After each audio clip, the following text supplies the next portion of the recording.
We in North America are super intercourse focused. And prior to our kidlets, my husband and I used to spend a lot of time in Europe. And it's enormously refreshing to be in a beach in Spain and see, you know, a 72-year-old lady in a bikini, or not, trancing around and giving her hubby a little, it was quite stunning, actually. And one of the things that, through friendships that we've created overseas and continue to nurture and visited those friends over the years, is there really is a very different sensibility about what it means to be sexual, and perhaps more of a focus on being sensual, on having that shower together, having a bubble bath. All these things are sexual and sensual, instead of always being focused on intercourse and focused on outcome. It's another message to think about. I'm not going to talk too much about this because it's been so well covered this evening, but obviously couples that are struggling with either a critical or chronic illness are going to have a harder time in terms of their sexual lives. I do a lot of work with our cancer agency here in town, and many of the couples I see are struggling with a number of issues: role changes, him caretaking for her or her for him, the changes that Dr. Carter so well elaborated on, very real changes for men after prostate cancer in particular to their erectile function. These can be devastating blows, and we are actually trying as we speak to get together a service here in town that would support, in particular, cancer survivors in moving forward with their sexual health. Yeah, thank you.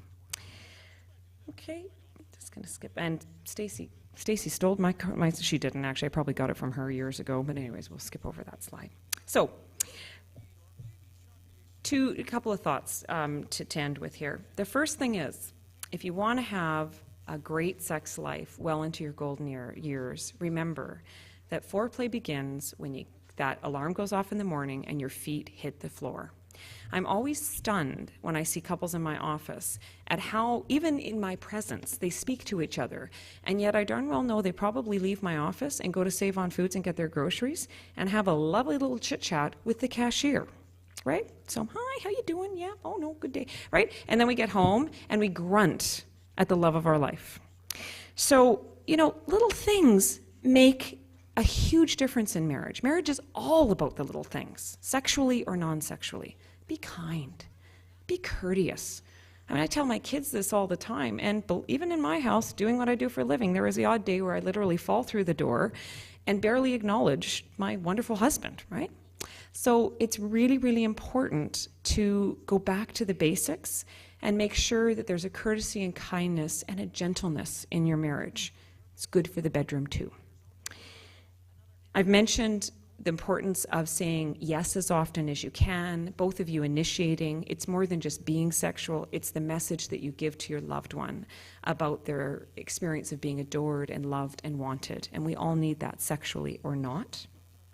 Be educated about the normal age-related changes that you can expect both in your sexual health and your partner's, and how to adapt to those changes.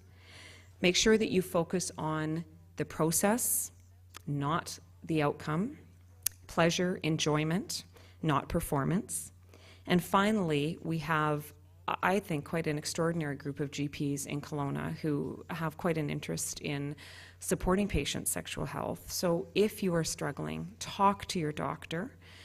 And if you need further assistance, there are resources even in our little beautiful community of the Okanagan. So thank you.